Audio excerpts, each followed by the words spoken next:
If hindi po makapagbigay ng clearance si Secretary Remulla, what will happen po? So, on the day of deliberation for the shortlist, dapat may ombudsman clearance na yung applicants. Now, if wala pa silang ombudsman clearance by that day, they cannot be considered as part of the nominated, hindi po sila ma-include sa shortlist. Para po may background po yung ating public. Ang ombudsman, ano po yung kanyang trabaho? Ano po yung kapangyarihan niya? Gaano kahaba po yung tenure niya? And paano po siya maaalis sa pwesto?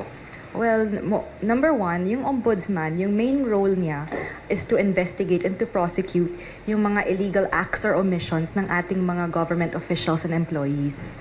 So, tinatanggal siya through impeachment under the Constitution, and yung term ng ombudsman is for 7 years without reappointment. Ma'am, tapos meron siyang mga iba pang powers for investigation, for giving out penalties, for... Yes, kasi they also investigate and prosecute mga admin cases. So they have power to determine if the employee is administratively liable. Apo. Tapos ma'am, ano pong klaseng mga penalties yung kaya po niyang ibaba? Suspension, mga ganon. I'm not quite sure kung dismissal rin. I'll get back to you on that one. Apo. Disqualification, From public public office, office. that I'll have to check. Okay. Yes. Sige, please get back to us, ma'am.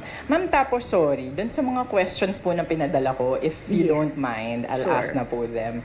Ma'am, ito pong atin pong mga aplikante sa pagka-ombudsman. Sila po ay hinihingan ng clearance from the ombudsman. Pwede pong pakipaliwanag po yun? Yes, so one of the requirements under the rules is an ombudsman clearance. So that means wala na silang pending administrative or criminal case before the ombudsman. Bakit po yun mahalaga, ma'am? Oh well, because the ombudsman himself or herself is the one who's prosecuting and investigating our government officials. So dapat sila? Probity. One of the qualifications is probity. So that means dapat of good moral standing and of good moral character sila. Opo. Ma'am, yung sa kaso po ni Secretary Remulla, siya po ay nakapag-interview kahit wala pa po siyang clearance? Yes, because he is given until the day of final deliberations to submit his clearance. Which is when po, ma'am? We can expect that in the next few weeks. Weeks pa, ma'am. Weeks. Okay. Sige po.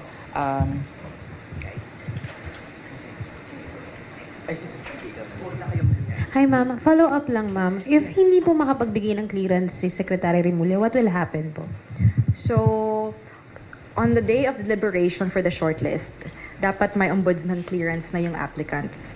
Now, if wala pa silang ombudsman clearance by that day, they cannot be considered as part of the nominated, hindi po sila ma-include sa shortlist. Yes. Follow up lang dun, ma'am. Allowed, pero pag ganun, ma'am, allowed naman. Wala siyang clearance, but he was allowed po to be interviewed. Yes, kasi nga yung due date for the ombudsman clearance is the final deliberations. Ma'am, sorry. Regarding din sa process, tapos medyo advance lang kasi kami mag-isip, kailan po ine-expect na ma-announce yung bagong ombudsman? Tapos, tama po ba may nomination, so may nominees and pipiliin ito ni President para lang alam po ng publiko?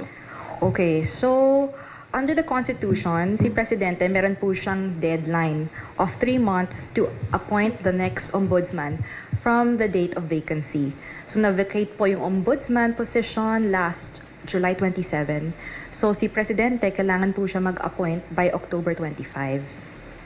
So ang ginagawa ng JBC, sinescreen nila yung applicants and then they will nominate through the shortlist.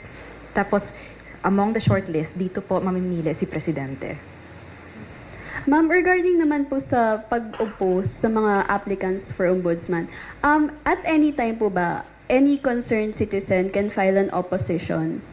Well, yes. Meron the JBC gave online surveys that the public can actually answer, and then they also entertain complaints. Complaint po siya, ma'am. Yes, the public can actually file a complaint with the JBC regarding any of the applicants. And then, paano po yung takbo po sa complaint po na yun? So, after the interviews, ang gagawin po ng JBC, they will collate lahat ng meron silang psychological evaluation, yung results ng written exams, yung results ng interview, as well as results ng survey or any of the complaints. Tapos then, during the preliminary deliberation, they will take that into consideration. So, yun.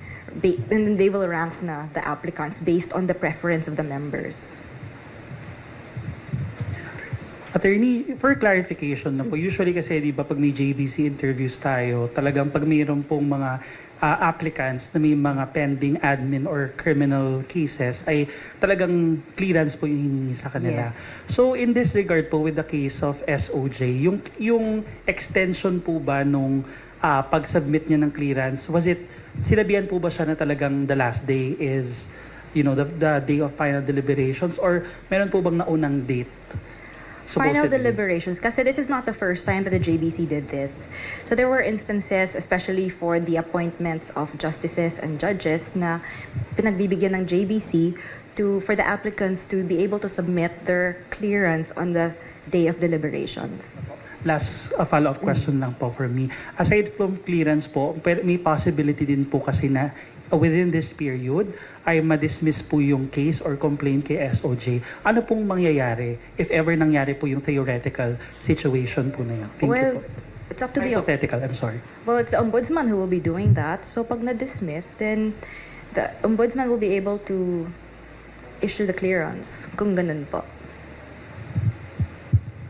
Ma'am, ano po mangyayari if the appointing power decides that, the shortlist, those people in the shortlist is not really his type? Does it go back to the JBC o ano po ba? The president has to, under the Constitution, he must choose from the shortlist submitted by the JBC. It's part of the checks and balance.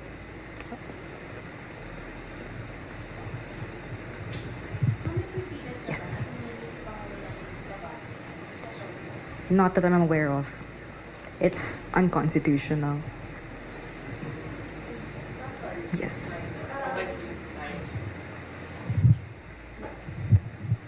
Malalaman din po ba ng public, for example, kung may mga complaints po na na-receive ang JBC among the applicants? Like, ipapublicize ba yon before maglabas ng shortlist? From what I know, that's internal to the JBC. Bukod po kay Secretary Remulla, meron pa po bang iba na wala pa pong clearance from the Ombudsman or lahat po nakapagbigay na except him? Actually, dalawa po sila wala pang ombudsman clearance. So, si Secretary Remulla tsaka si Chairperson Felix Reyes.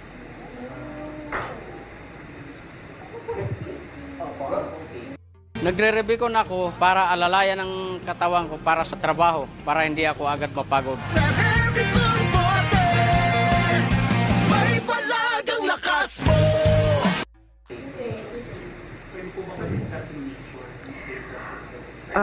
Kasi we are not aware of the nature of these cases, it would be best to probably ask the ombudsman about it. What would be the adverse effect of adverse effect?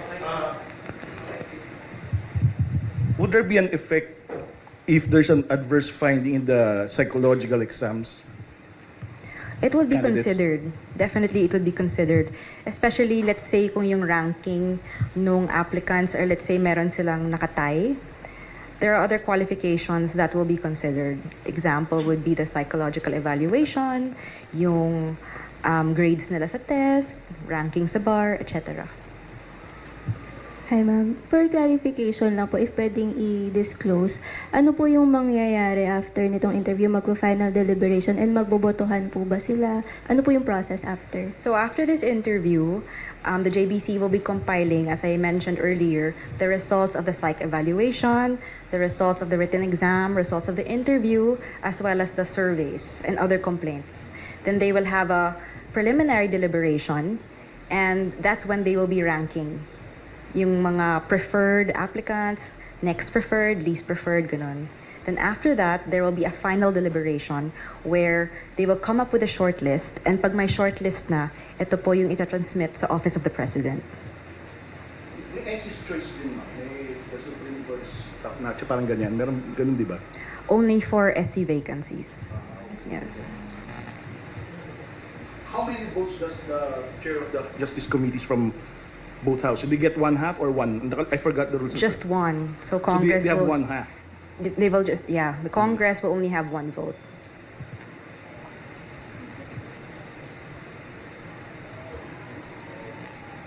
Okay na. Oh, I... Sure, do I say it again?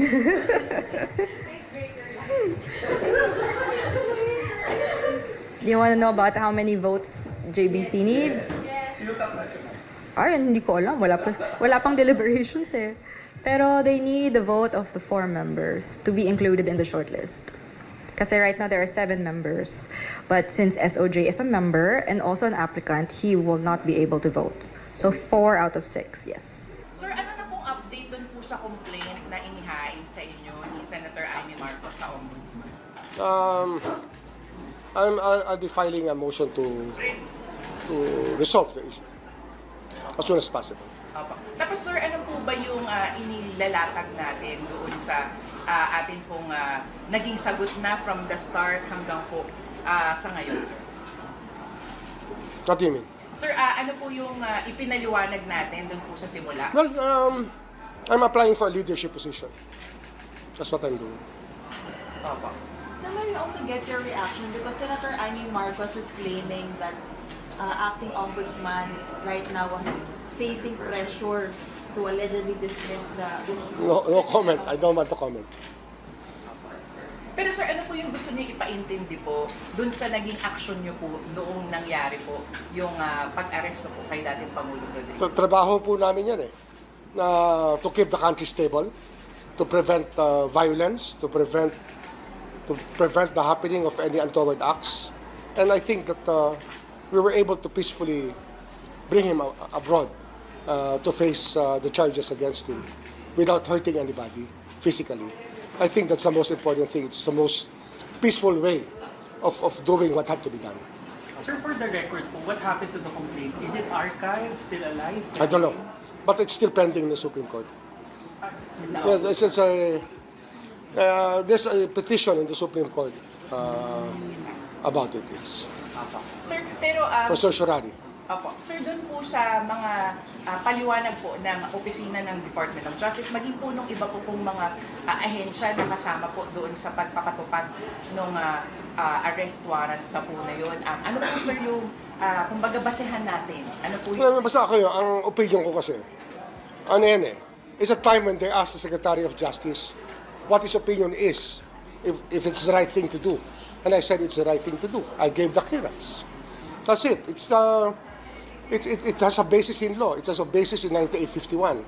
So, in the Republic Act 9851. That's it. Sir, to clarify, you filed a certiorari on the complaint? They filed a certiorari in the Supreme Court against us. The original? Yes. Pero yung sa ombudsman po, sir, okay. Nasa ombudsman level pa lang. Pardon? Yung kay Senator Amy po, yung complaint, that's only on... And they're still pending. Basta I'll be filing a motion so that this will be resolved as soon as possible. And then you mentioned po kanina, sir, na nagiging challenge yung pag-apply ng clearance. Is it connected to that po? Na gusto niyo po i-resolve? Well, it's a question asked to be. And by the way, I'm also personally affected by it. So I answered it the way that I think it is, the way that I think is right. Sir, were you given a clearance for the JP? Not yet. That's why I'm still applying for it. Sir, pa-clarify doon sa stand nyo sa lifestyle check. Do you want it stricter or the same lang? I think that the community will be the ones to tell us. I think that we can rely on the people of the Philippines to help government in advocating or in enforcing a lifestyle check. Yan ang taong bayan ang pwede magsabi kung ano nangyayari sa mga paligid nila. Sir, on SALN, sir. Stop! Why overpay? Yung naging order po dati ni Ombudsman Martires na hindi po basta-basta ilalabas yung mga SALN. Ano po yung stand niyo po doon? Gusto niyo po ba public? Basta yung taong humingi ng SALN should write a letter what the intention is. I think that's the most important thing. It should not be used for vilification purposes. It should not be used for blackmail, and it should not be used because I mean the problem here is people can be kidnapped if you reveal what is there. So we have to be careful about this information. But it can be done if it is an investigative report, if it is it's something that is being done by government agencies. It can be done. It can be done. We can provide the So, sir, this will be... basta ano lang with the proper safeguards lang. Kasi nga we also have to protect the people in Anong the klaseng in this. safeguards po yung gusto niyo ngayon? Well, Reduction of information?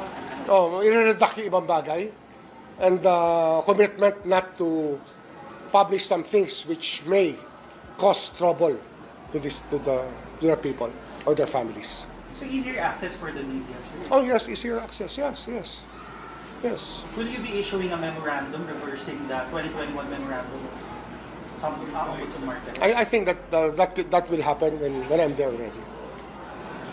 If I get there. So, yung answer niyo lang po kanina na about sa assurance na the Office of the Ombudsman will not be used as a political weapon. Yes. Marami kasing file ng kaso.